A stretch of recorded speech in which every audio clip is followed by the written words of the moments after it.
Graça e paz, amados irmãos, queridos amigos que estão conectados na Constante TV.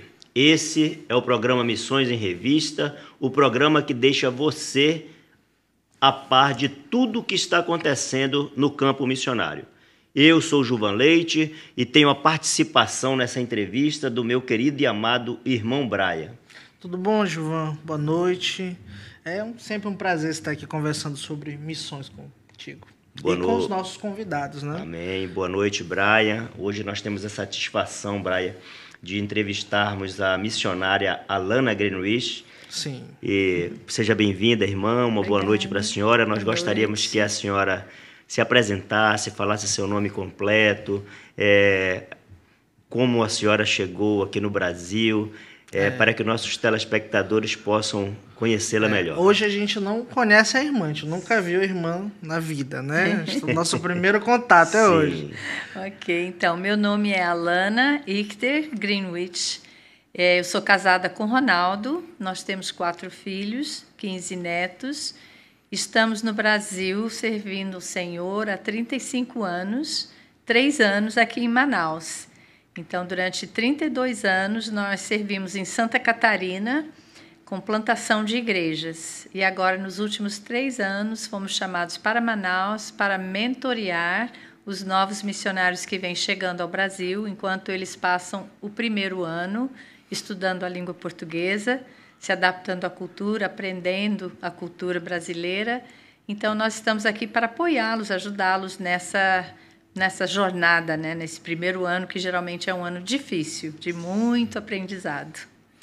Irmã, a senhora tem essa história com o Brasil, né, de 3 décadas e meia, né, a senhora e o irmão Ronaldo, mas vocês não são daqui no sentido de não ter nascido aqui, vocês são americanos, não é isso? Isso, ele nasceu no Arkansas, foi criado no Arkansas, eu nasci na Louisiana. E nós estamos no Brasil há tanto tempo e o nosso coração realmente é verde e amarelo. Isso, brasileiro. Que bom. E onde vocês se cruzaram na vida? Como é que foi isso? Ok, então, eu fui criada, e depois mais tarde provavelmente eu vou contar sobre isso, fui criada no Rio de Janeiro. Meus pais também foram missionários. E então, com 17 anos, quase 18, eu fui para os Estados Unidos estudar. Lá eu encontrei o Ronaldo, que já estava no 3º ano da faculdade, e nós namoramos durante os meus 4 anos de faculdade. Nesse meio tempo, ele se formou e foi estudar no seminário para fazer o mestrado em educação religiosa. A senhora fazia que curso, irmã? Eu fazia sociologia e educação infantil. Ele fez sociologia e psicologia, mais tarde fez assistência social também, o mestrado, e, como eu falei, o mestrado em educação religiosa. Qual foi a universidade que vocês formaram? Então, Ouachita Baptist University, Universidade Batista de Ouachita, no estado do Arkansas. E nós dois estudamos lá, assim como todos os nossos filhos, até a maioria das noras, e o genro não.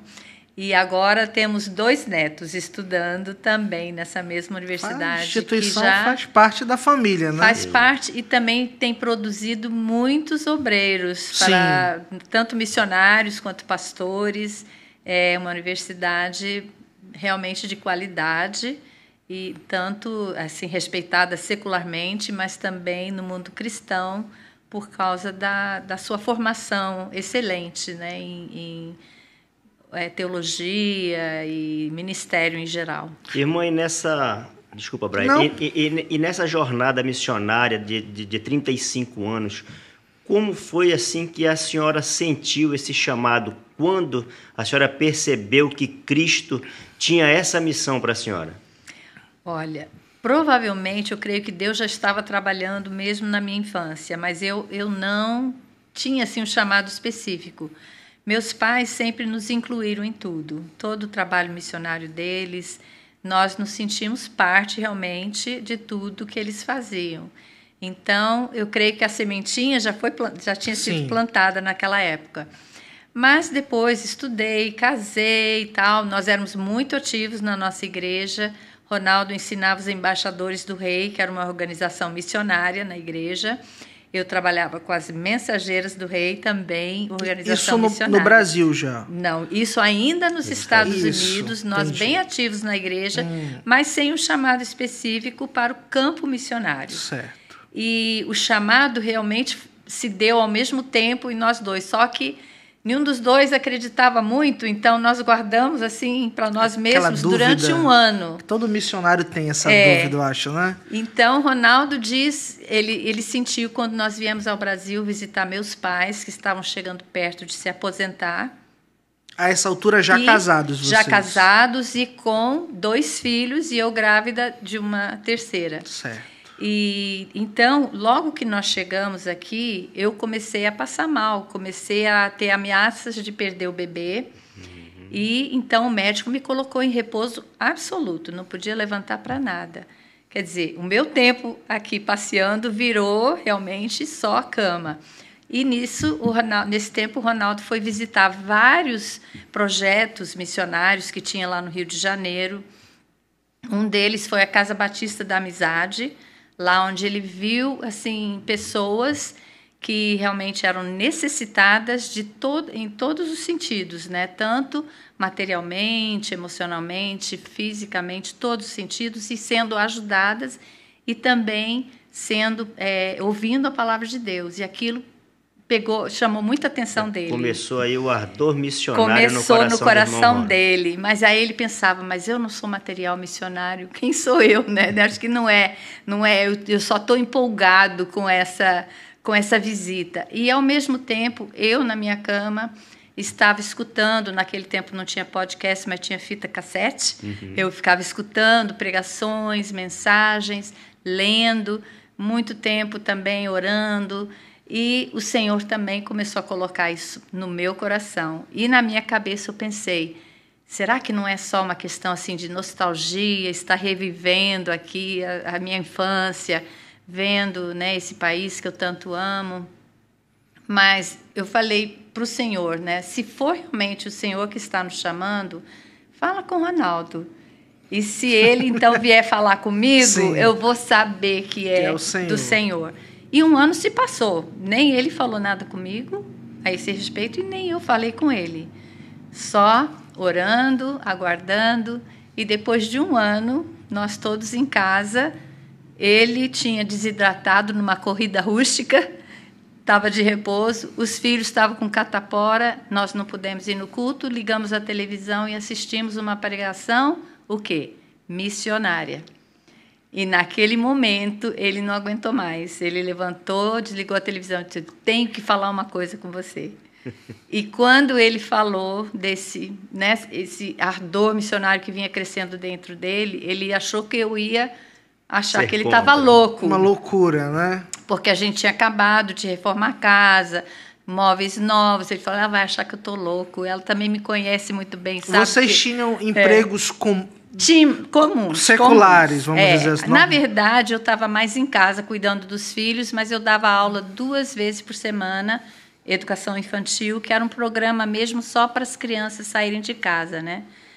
Mas quando ele me falou sobre esse chamado que ele estava sentindo, eu não achei loucura, eu só comecei a chorar. Nessa época, qual era a idade né? Nessa época, qual era a idade de vocês? Então, o Ronaldo, na época, tinha 35, eu tinha 33. Quer dizer, já estávamos encaminhados na vida. Ele era diretor de um programa para adultos com deficiências, né? Então, ele dirigia como se fosse 2 casas-lar para esses adultos que tinham possibilidade de manter um emprego e tal, mas então ele contratava as pessoas que cuidavam e tinha aconselhamento e tal. Ele estava nesse emprego. E eu mais em casa, mais 2 dias na semana, ensinando crianças pequenas. Quando ele confessa isso para a senhora, o Brasil já estava claro na mente de vocês? Não estava claro o Brasil. Se bem que nós dois, né, estávamos realmente apaixonados já pelo Brasil. Mas, ao mesmo tempo que nós sabíamos que o Brasil era assim, um país que a gente já amava, a nossa missão não costumava enviar filhos para o mesmo país onde estavam seus pais. Então, nem foi mostrado para nós nenhum pedido missionário no Brasil. Foi no Senegal, na Colômbia, na Argentina, e tinha mais outro lugar que agora não estou lembrada, mas foram 4 pedidos para pessoas assim com a formação dele. E nós, então, primeiro aceitamos na Colômbia. Bem, antes de chegarmos no processo final, foi justamente numa época que Colômbia fechou as portas por causa dos cartéis e tal. Sim. Então, não estavam mais concedendo vistos para os americanos. Isso que ano, irmã, senhora? Foi em 1983. 83. Então, oramos, ficamos, né, assim, pensando onde será que Deus nos quer, e abriu um outro pedido na Argentina, que era trabalhando também com orfanatos. E só um parênteses aqui para dizer que o meu marido tinha interesse muito especial em orfanatos, mas também em qualquer tipo de trabalho social, por ele ter sido criado num orfanato, numa casa-lar. Então, pensamos, então é isso que Deus quer para nós. Mas colocamos assim, tudo na mesa, Senhor, onde o Senhor quiser. E antes de nós chegarmos no processo final, novamente, aquele pedido foi cancelado porque tinham encontrado um casal de argentinos que já estavam lá. E, na verdade, o objetivo da nossa missão é sempre passar adiante para as pessoas do país. Então, como já tinha, né? Nós não viemos.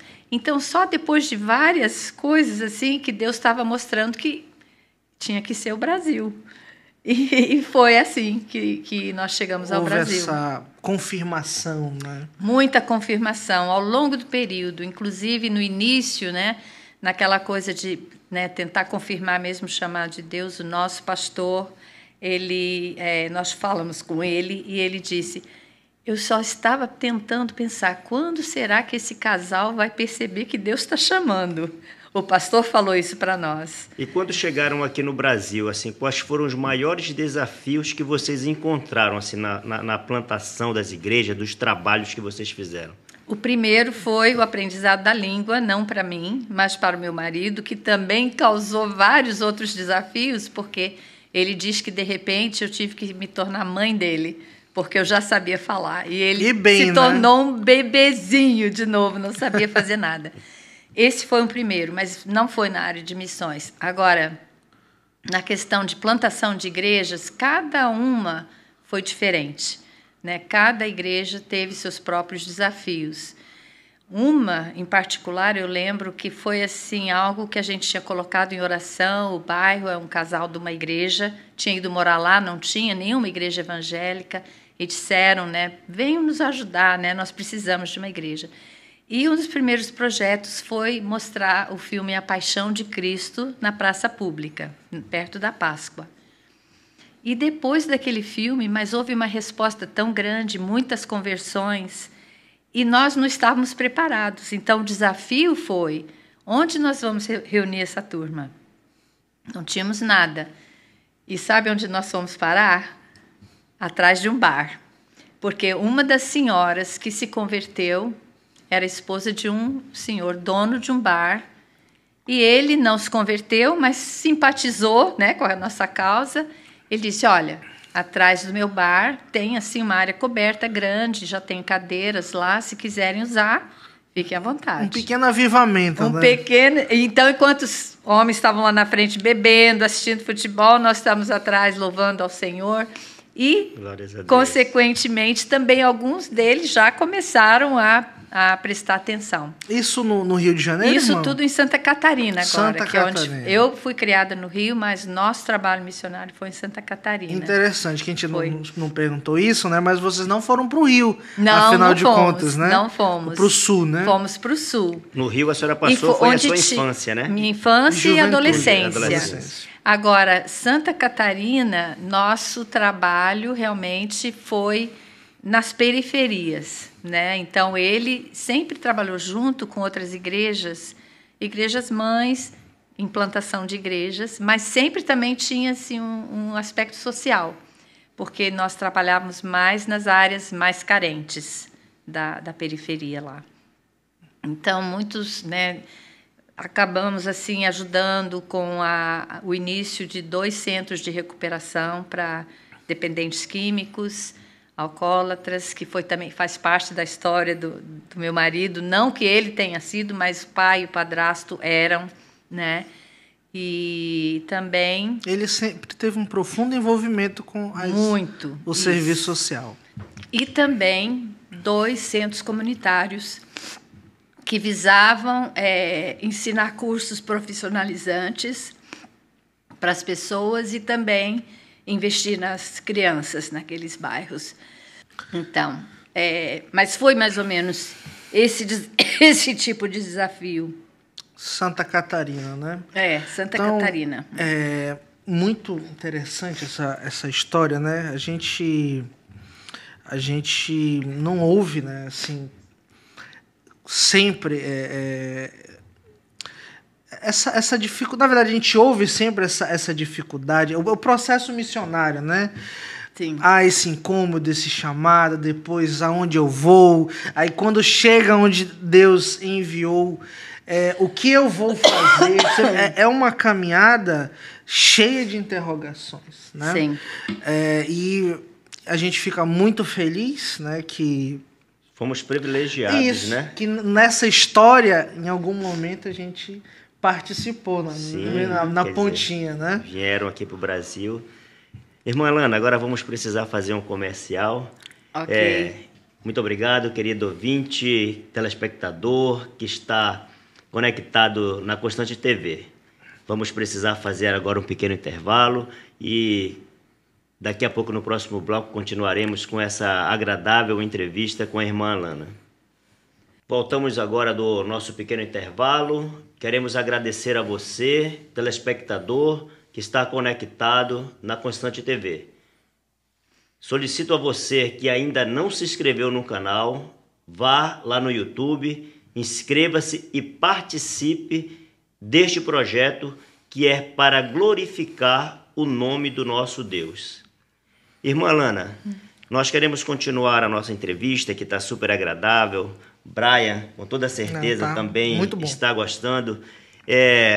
A senhora passou pelo Amazonas, né? Esteve em Santa Catarina, se aposentaram, foram para os Estados Unidos e tiveram uma passagem novamente pelo Amazonas. Nos conte como é que foi essa atuação em Manaus.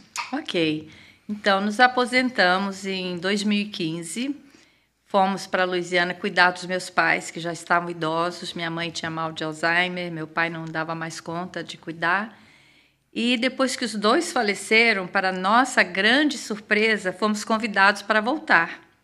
Jamais imaginávamos que teríamos essa oportunidade já com a idade que estávamos, os 2 já passados dos 70. Então, com toda alegria e também depois de orar e pedir, né, se o Senhor realmente estava nisso, então com toda alegria nós voltamos e viemos para Manaus, primeira vez para morar em Manaus. E o convite foi para que estivéssemos aqui apoiando os novos missionários que chegavam para aprender o português. Cada um que chega passa o primeiro ano estudando português, aprendendo a cultura brasileira, se adaptando em todos os sentidos. Então, nós apoiávamos em tudo. Logisticamente, né, encontrando moradia e tudo para eles, encontrando professores de português, e também naquelas perguntas que vão surgindo, né, quanto à cultura, o que devo fazer. O que eu faço quando o mecânico, aliás, o cara que conserta ar-condicionado, marca às 9 horas e 10 horas ele ainda não chegou, né? Eu vou embora? Não, é assim, vai se acostumando. Você não está aqui para mudar a cultura. Tem que se inserir na cultura, né? E sim para proclamar o evangelho dentro dessa cultura. Então, são essas pequenas coisas. Então, eles pediram uma pessoa com experiência, tanto que já conhecia a língua, mas que também já tinha experimentado a vida no Brasil, mas que também entendia a cultura americana. Então, foi essa a nossa função. Esses 3 anos foi uma bênção enorme para nós. Muito bom mesmo. É porque há esse choque de cultura, né? Inclusive, mesmo irmã e irmão, quando quando não é um envio internacional, né? Se nós estamos no norte do país. Se a gente for para o Rio Grande do Sul, é uma coisa completamente diferente. É outro país. Não é necessariamente uma questão de nacionalidade, né? Não. A cultura, o Brasil é cheio de culturas. Sim, né? sim, com certeza. E o missionário, ele deve ser esse agente de uma rápida adaptação, né? Para ele estar apto ali a influenciar na sociedade, né? Com o evangelho. Muito, muito interessante, irmã. E nesse período em que vocês estiveram aqui em Manaus, quantas pessoas vieram? Quantos missionários vieram para Manaus? Olha, menos do que nós achávamos que ia ser. Só foram 7 nesses 3 anos. Então, o primeiro casal foi um desafio. Era um casal coreano. Eita! Então, ela não falava muito inglês. Ele já falava melhor. Então, para comunicar tudo naquele primeiro tempo foi um pouco mais complicado, mas foi uma bênção, sim. Hoje eles servem lá no Rio de Janeiro, ele é professor no Seminário do Sul, ela está bem ativa na igreja, nas obras sociais também. Então, para nós é uma alegria investir na nova geração de missionários e ver o tipo de pessoas que Deus está chamando. Então, mas foram só 7, que nós achávamos que ia ser bem mais. Então, não só dos Estados Unidos, esse caso foi... Eles estavam morando, eles têm cidadania americana, estavam morando nos Estados Unidos, mas não estavam muito inseridos tanto na cultura americana. Entendi. Estavam mais entre os coreanos. Aí veio para o Brasil, uma nova adaptação. Uma nova adaptação. E desses... Teve outra nacionalidade, irmã? Não, os outros todos eram americanos. Americanos. E tinha jovens, bem jovens, que tinham acabado de se formar da universidade, e elas eram como os missionários radicais aqui no Brasil, que ficam só 2 anos. E depois teve também mais outra missionária solteira, outro casal bem jovenzinho, que foi servir também lá bem no lugarzinho pequeno no Acre. Então, cada um vai seguindo o seu ministério. E muito, muito bom assim vê-los se adaptando o fruto, e servindo. Né, Nossa, é realmente muito emocionante, né? Uhum.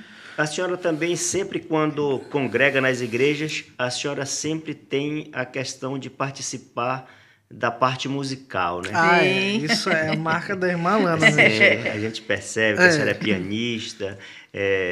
Nos conte também, nos fale sobre essa outra parte da relação com a música, né? Sempre foi, né? E meu pai tinha uma coisa que ele sempre falava, né? Que na terra dos cegos, quem tem um olho é rei. Então, engraçado que na minha igreja lá nos Estados Unidos, eu não toco. Não toco. Tem tanta gente que toca 1000 vezes melhor que eu fico lá paradinha, canto no coral da igreja, mas não toco. E às vezes eu toco em umas igrejas pequenas que tem por ali, que chamam para tocar, para ajudar por um tempo. Mas esse amor pela música veio realmente do berço, né? Desde pequena, né? Meu pai era músico, minha mãe sempre gostou da música, minha mãe sempre tocava, liderou coral infantil. Então, quando eu era pequena. E então esse amor pela música também veio já desde casa. E até hoje, né? Eu gosto e participo, mesmo quando eu não estou tocando, mas cantando no coral, gosto muito. E tem sido assim uma alegria. E 2 dos filhos seguiram mais pelo lado musical e 2 seguiram mais pelo lado do esporte, que é do pai. Então, o irmão Ronaldo era muito, muito do esporte, né? Ele diz que não canta nada e realmente. E qual é o esporte preferido do irmão Ronaldo? Ai, difícil dizer. Ele já jogou tênis, já jogou vôlei, já jogou beisebol, natação. Eu vou dizer que acho que é natação. Porque ele nadou pela universidade. Ele nadou pela universidade, pela equipe da universidade. O esporte na universidade americana ele é muito forte, né? Muito forte. Aqui a gente não tem tanto essa tradição, mas nos Estados Unidos... E até aqui no Amazonas, ele participou de uma travessia ali do Rio Negro. E ele sempre conta que sempre ganha medalha de ouro na faixa etária. E depende se ele vai ganhar o primeiro lugar ou o segundo.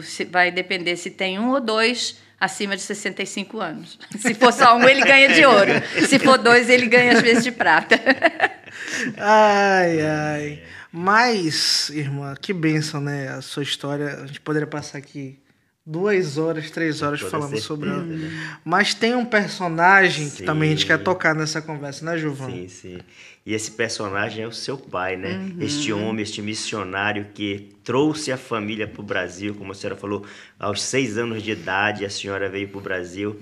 E temos esse personagem na qual o Brasil admira, a gente pesquisando e verificando assim o Bill Witter, né? O seu pai. Nos fale um pouco faz dele. Parte assim, da história, faz parte da história. Sim. Nos livros. Já verifiquei. É um vascaíno, Isso. né? Nato, hoje, doente, coitado, né? Ia estar sofrendo muito. Sofrendo bastante, né? Porque o time tá aí nessa situação, né? Nos fale sobre o seu pai, como é que... Então, meu pai, ele foi veterano da Segunda Guerra Mundial, inclusive foi no campo de batalha que ele sentiu o chamado missionário. E especificamente na área da música. Então, ele achou, como ele tinha servido na guerra lá na Alemanha, ele sentiu que provavelmente Deus ia levá-lo de volta para a Alemanha. Ele já tinha aprendido a falar o alemão. E chegando lá na nossa cidade, lá, onde nós estávamos morando, ele foi trabalhar ainda, acabou de se formar na universidade, depois da guerra, foi trabalhar numa igreja, como eu já contei, né? E ali, novamente, Deus chamando, né? Ele ainda não tinha ido para o campo, mas Deus chamando. E quando ele entrou em contato com a nossa junta, eles falaram, não, mas nós não temos pedido para missionário na área da música. Então, ele mais ou menos esqueceu por um tempinho. Então, ele já tinha esse relacionamento com a música. Sim, ele era ministro de música de uma igreja grande lá na cidade onde eu nasci. E ele deixou por um tempo, mas depois ligaram para ele e disseram, nós temos um pedido para um missionário na área de música no Brasil. Eita. E ele não sabia muito sobre o Brasil na época. Ele pensando em Alemanha. Ele pensando em Alemanha. Mas ele, né, meu pai, minha mãe oraram e sentiram que realmente era de Deus. Então ele foi o primeiro missionário músico de música no Brasil, né? Parece que tinha um outro que tinha ido para a Argentina, se eu não me engano, isso. Mas ele foi o primeiro no Brasil e provavelmente o segundo no mundo, né, que foi enviado especificamente. Então, o pedido era que ele chegasse aqui e trabalhasse junto com a Convenção Batista Brasileira para desenvolver o departamento de música, para iniciar, na verdade. E o propósito era ajudar as igrejas a aproveitar a música em todos os sentidos, para discipular, para evangelizar, principalmente, né, porque o povo brasileiro gosta muito de música. Era uma forma, né, de poder alcançar o coração. A senhora lembra por volta de que ano foi isso, irmão? Isso foi em 1956. Não, 55 foi quando ele soube que tinha esse pedido. Aí ele se preparou, treinou e em 56 viemos. E então ele trabalhou no departamento de música e formou, publicou várias coletâneas para coral, fez uma revisão no Cantor Cristão. Ele era o diretor mesmo do departamento e publicou livros, né, de vários assuntos, mas sempre dentro do campo de música. Compilou, né, quer dizer que ele foi juntando histórias sobre os hinos e publicou 4 volumes do Se os Hinos Falassem. E nessa vinda dele ao Brasil, só tinha a senhora ou já tinha algum outro? Eu e um irmão. Aí mais 2 nasceram no Brasil. Tem 2 irmãos brasileiros cariocas, né? Cariocas. Então, eles nasceram depois que nós já estávamos morando no Rio. Mas nessa vinda, né, meu pai logo quis se identificar com os brasileiros. Primeira coisa que naquela época todos os brasileiros tinham bigode. Hoje é barba, né? Naquela época todo mundo tinha um bigodinho. Deixou crescer o bigode. Depois ele viu que todo mundo tinha um time de futebol. Escolheu um time de futebol, né? Então ele foi se identificando e assim ele foi se integrando. Integrando e passou todo esse amor e tudo assim pelo povo para a gente também, né? E, inclusive, ele ficou meio que adotado como um gaúcho, porque tinham vários seminaristas gaúchos, ele dava aula no Seminário do Sul, e eles iam lá para casa fazer churrasco e chamavam meu pai para dar cursos de música lá em Porto Alegre, em Santa Maria. E assim ele também adotou um pouco da cultura gaúcha, né? Ele tinha aquela roupa toda, bombacha, bota, chapéu, tomava chimarrão e ficou assim meio gaúcho também. Tava um brasileiro nato. Tava um brasileiro, né? Mas sempre também participou de todas ele dava, como ele chamava, institutos de música. Até ele esteve no Amazonas, dormiu numa rede no meio da selva naquela época, trouxe de presente, que hoje não pode mais, um mico e um tucano. Foi o que deram para ele pela participação dele no Instituto. Mas ele ia viajando pelos estados e fazia aulas de regência, de canto. Tinha um grande coral no último dia, geralmente durava uma semana. Ele levava vários outros músicos para dar esses cursos. E o seu pai ficou no Brasil até que ano? Então, eles se aposentaram até 1991. Então, do final da década de 50... 56 a 91. Ele também ficou 35 anos. 35 anos. E se aposentaram, né? Agora, ele, depois de um tempo, eu não lembro bem que ano foi, ele passou a trabalhar, porque ali já tinha outra pessoa, um brasileiro, que assumiu a direção do departamento de música, que sempre é esse o propósito, né?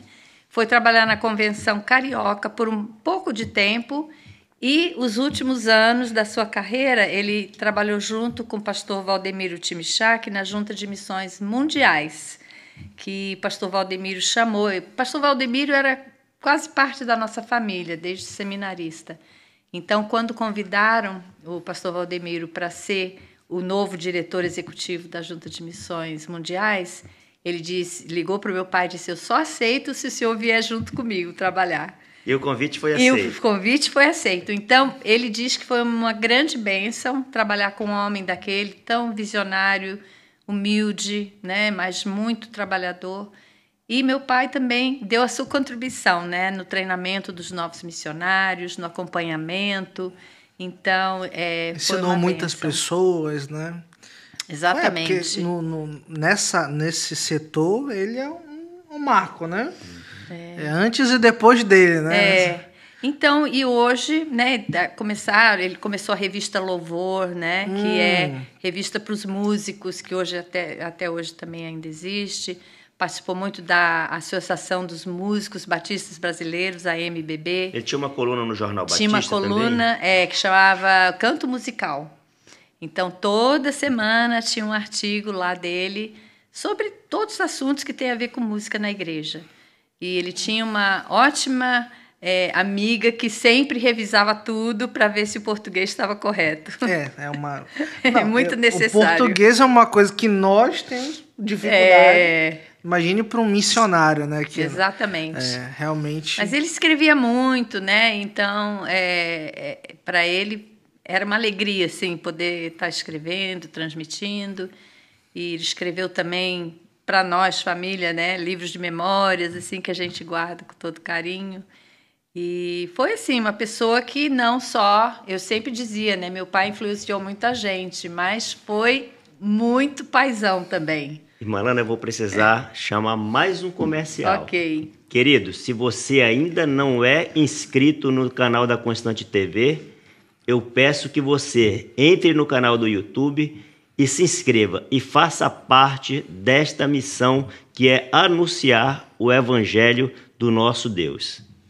Voltamos para o terceiro e último bloco do programa Missões em Revista, com a irmã Alana, americana, brasileira. Que satisfação.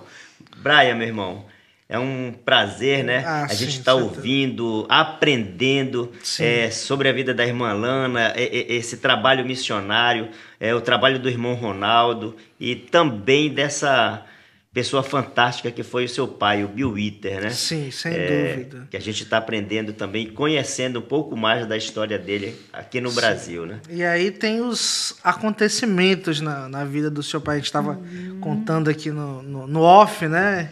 A gente queria que esse cara contasse um pouquinho sobre o Maracanã, né? As vezes que ele esteve lá, né? Isso. Então, foram experiências marcantes na vida dele, porque ele nunca imaginava ter assim essas oportunidades que ele teve. A primeira oportunidade grande que ele teve foi de reger no Maracanã, quando Billy Graham esteve presente e pregou na Aliança Batista Mundial, que aconteceu no Rio de Janeiro em 1960. E regeu lá, não sei quantas pessoas, mas muitos, o Maracanã praticamente cheio. Em 1965, houve a campanha nacional de evangelização, com o lema Cristo, a única esperança. Ele compôs o hino oficial, o poeta Mário Barreto França fez a letra, meu pai compôs a música, e no dia do encerramento da campanha, ele regeu não só os cânticos congregacionais, mas também o grande coral, que tinha ensaiado em várias igrejas espalhadas pelo Rio e naquele último dia se juntou no Maracanã. E a experiência mais marcante foi em 1974. Em outubro de 1974, Billy Graham esteve no Rio fazendo uma grande cruzada e o encerramento foi no Maracanã. E se você faz uma pesquisa a respeito do Maracanã, vai falar dos públicos recorde do Maracanã, do futebol, e tal, do futebol, etc. E lá no finzinho, bem pequenininho, fala, mas com um conclave religioso que realmente teve o maior público jamais registrado, né, no Maracanã. Nesse dia, o Billy Graham pregou. O senhor que normalmente regia todos os cânticos congregacionais e o coral, Cliff Barrows, ele falou para o meu pai, você já ensaiou todo mundo aqui nesses ensaios do coral, né, aqui no Rio? Eu gostaria que você regesse. Então, para ele foi emocionante reger aquele coral de 11.500 vozes. Isso em 74? Isso em 74. E também os cânticos congregacionais. Então, para ele foram experiências assim, marcantes de poder ouvir aquele povo, né, louvando o Senhor, mais de 200 mil pessoas cantando lá no estádio do Maracanã. Tanto que um senhor que abasteceu a Kombi dele, né, uns dias depois, falou, não sei se o senhor soube, mas teve um bando de anjos cantando lá no Maracanã. Então, foi algo que realmente impressionou, o pessoal louvando ao Senhor. Isso Gilvan e irmã, no evento do Billy Graham, né? Que é, sem dúvida alguma, talvez o maior missionário do século passado, sem dúvida alguma, né? Aonde ele esteve, as suas cruzadas, né? Que foi no mundo inteiro, Europa e tal. Pregou na Coreia do Norte. Foi. Né? O Billy Graham, né? Ter uma experiência como essa, que hoje a gente só vê nos vídeos, né? Sim, eu já vi, inclusive tem internet, um videozinho YouTube, preto e branco, tal, dessa cruzada. Dessa cruzada de tem, 74. Agora, o irmão, né? O seu pai, ter essa honra, né? Para um missionário do ramo de música deve ter sido uma coisa extraordinária. Foi. E falando nisso, Brian, nas pesquisas, é uma satisfação e assim, um deleite, né? A gente estudar sobre a vida do seu pai. Ele foi compositor de muitos hinos do Cantor Cristão, né, do HCC, porém tem uma particularidade, né? Muitos hinos ele não colocava o seu próprio nome, né? Agora, na verdade, do Cantor Cristão, ele só tem que é o Cristo, a única esperança, e ele fez a harmonia do Minha Pátria para Cristo. Quer dizer, tinha só a melodia, ele compôs a harmonia. Ele escreveu muitos hinos missionários que não constam do Cantor Cristão, mas tem um livreto que tem todos eles publicados. Esse sim, todos com pseudônimo. Inclusive, Cristo, a única esperança, ele escreveu com o nome de Nelson Mariante. Ele queria que fosse um brasileiro, porque... Né, ele usava pseudônimo. Pseudônimo. Ele achava que para a campanha nacional de evangelização ou para mobilizar missionários brasileiros, deveria ser um brasileiro. Que o nome dele é bem americano, né? Então, ele usou Nala Silva, Nelson Mariante... Alan, não sei o que, ele foi inventando... Nelson é bem brasileiro, né? Então ele inventou um monte de pseudônimo e nem sei como que foi descoberto que foi ele que compôs Cristo, a Única Esperança. Mas eu estava no culto o dia que foi revelado isso. E o pastor José dos Reis Pereira falou: irmãos, e vocês não sabem, mas quem compôs o hino Cristo, a Única Esperança foi o pastor Bill Victor. E eu olhei para meu pai e disse assim: ele não sabe de nada. Porque eu também não sabia, eu pensei que ele tinha errado. Era um segredo também, né? Até para a família. Era segredo até para mim. Acho que a minha mãe sabia, mas eu não sabia. Eu já era adolescente, tinha 15 anos na época, mas era assim, ele segredo. Ele nunca quis arrogar para si, né? A autoria, né? Olha que interessante. E depois de aposentado, foi para os Estados Unidos. O pastor Bill Victor chegou a voltar ao Brasil? Várias vezes. Ele vinha nos visitar, por uma, né? Mas sempre também voltava ao Rio de Janeiro. A última viagem dele foi em 2013 e foi até muito legal porque um casal de amigos nossos, deles, né, da nossa igreja nos Estados Unidos, estava comemorando 40 anos de casados. Eles disseram, como comemoração, nós queremos levar os seus pais para o Brasil. Então, pagaram a passagem deles, acompanharam, porque agora, nessa época, já estava ficando mais difícil para eles viajarem. E foi, assim, uma bênção para eles, né? Foram nos visitar, depois passaram pelo Rio, pela igreja, primeira igreja onde ele foi membro, lá, a Igreja Batista de Itacuruçá, onde ele também regeu o coral. Então, foi uma bênção para eles. Mas ele continuou trabalhando, né? Ele se aposentou daqui do Brasil, mas foi ministro, pastor dos idosos por 10 anos, depois foi capelão do hospital lá da cidade por 12 anos e, por fim, quando a saúde da minha mãe já não estava boa, ele era capelão da polícia rodoviária estadual. Ele tinha também um costume, pelo que eu pesquisei, de sempre ligar para as pessoas no dia do seu aniversário para cantar os parabéns, né? Em português. Em português. Lá nos Estados Unidos. E tem pessoas lá que até hoje guardam a gravação, né, que o telefone fez para ouvir. Que bom. E uma das outras coisas, Brian, também que eu pude verificar que ele assim se orgulhava que ele foi o primeiro missionário a jogar no Maracanã, né? Exatamente. Então ele gostava muito de futebol. O futebol brasileiro. Brasileiro, que tem isso, né? O futebol na América é diferente do futebol brasileiro. Ele tinha uma amizade com um jogador Coutinho da seleção também. Brasileira, né? Ele era o Coutinho, que foi um dos técnicos da seleção. Era bem amigo dele. E, inclusive, até hoje, os filhos dele também, eu acho que são bem amigos eram, né, do meu pai, antes dele falecer, se comunicavam ainda. Ele faleceu num acidente de mergulho, mas era amigo do meu pai. Acho que foi assim que ele conseguiu entrar lá no campo. Sim, ele deu uma Bíblia para o Coutinho, né, de presente. Sim. Coutinho levou essa Bíblia para a Argentina para ler no vestiário com os outros jogadores. Exatamente, isso. Que bom. Ele gostava muito e se aproximava também dos jogadores. Ele se aproximava das pessoas com facilidade. Ele costumava dizer que ele gostava, né, de pessoas, né? Muito, muito. Meu irmão falava assim, olha, tanto faz a cara que varre a rua quanto o presidente do Brasil, ele está à vontade. Ele vai lá e vai acolher, vai conversar. Irmã, eu queria talvez fazer uma pergunta um pouco mais prática para a gente até para esse programa servir como um incentivo, servir como uma reflexão para algumas pessoas.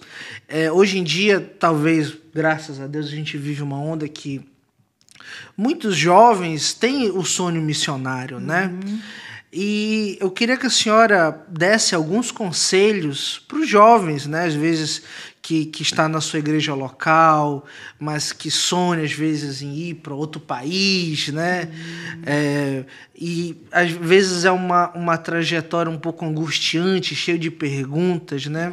Quais conselhos a senhora daria para um jovem membro de uma igreja local, né? O que ele deve fazer, do que ele deve se dedicar? Eu imagino que estudar, né? Não é E esse conselho, Brian, não só, irmã Alana, para o jovem, mas também para os pais, que muitas das vezes a pessoa tem esse chamado, e os pais? Mas os pais não concordam, né? E pais crentes, infelizmente. Isso, muito, muito bem que tu falou, João.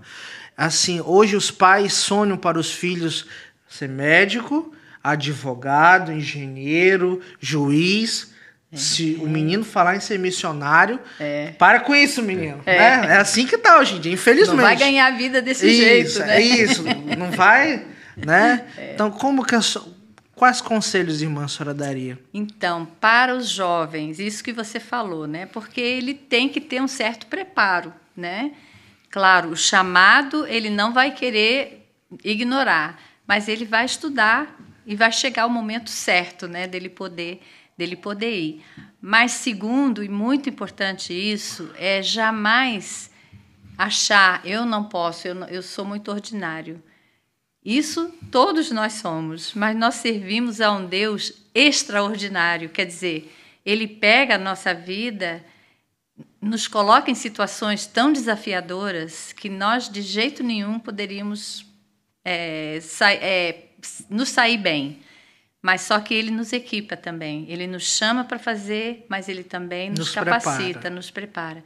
Então, a maior alegria que nós temos é de ver que Deus pegou assim quem nós éramos, né? Quem nós somos até, e fez tantas coisas além do que a gente poderia imaginar, mas não foi por nós, né? Foi por Ele. Então, isso que a gente precisa lembrar sempre, que Deus, quando Ele chama, Ele não larga a gente, Ele está ali, Ele vai capacitar, Ele abre as portas, assim, coisas que as formas como Ele trabalha, que a gente jamais poderia planejar.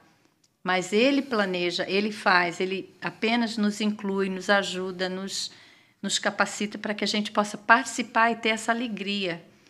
E então, vida de missionário é uma vida... Eu diria, não é sacrifício. As pessoas dizem, muito sacrifício. Sacrifício pode ser de certas formas, né? Talvez ficar longe da família, tal, não ter, sim, aquele sucesso financeiro que pessoas imaginam, mas de tantas bênçãos e tanto aprendizado na nossa vida, que se a gente tivesse mais de 35 anos, a gente faria tudo de novo. Amém. Porque Ele realmente Ele se mostra tão fiel e, assim, eu digo que é um presente que Ele nos dá quando a gente segue em obediência, Ele nos presenteia com essas oportunidades de ver, assim, de primeira mão o que Ele está fazendo, né? Eu imagino que nessas 3 décadas e meia, muitos, talvez vocês passaram por aquela situação que todos nós passamos, né, de não ver uma saída em uma determinada situação, né, e ver o agir de Deus, né? Isso, eu imagino que na vida de um missionário acontece constantemente, né? Você recebe talvez uma tarefa, você vai alcançar certa região aqui, e você pensa, mas como, né? Sou tão pequeno e tanta gente, aí vem aquelas... Não se sente capaz. Exatamente, né? E depois, de repente, a gente vê Deus começando a abrir uma porta aqui, outra ali, e a gente se surpreende realmente da forma como Deus age. E a gente nunca foi assim de colocar uma fórmula para iniciar uma igreja, mas sempre nos colocar à disposição, porque o plano quem tem é Ele. Sim. Nós nos colocamos à disposição para seguir em obediência, né? Amém. Estamos chegando, irmã Alana, ao final de mais um programa. Ainda tem as considerações. E aí nós vamos fazer as considerações finais. O Brian bem nos lembrou aqui, irmã Alana e Brian, é uma satisfação. Sim. Toda a Não, honra e toda a glória ela seja dada ao nosso Senhor Jesus Cristo. Amém. As considerações finais, irmã Ana. Então, olha, servir a Cristo não é sacrifício, Amém. mas é uma alegria, uma bênção. E para o jovem que está considerando, né, coloque isso em primeiro lugar, sua obediência ao que Deus está te chamando para fazer. Aos pais, eu gostaria de dizer, né, você está aqui, esse filho não é seu para início de conversa, é do Senhor. Então, não coloque obstáculos, né?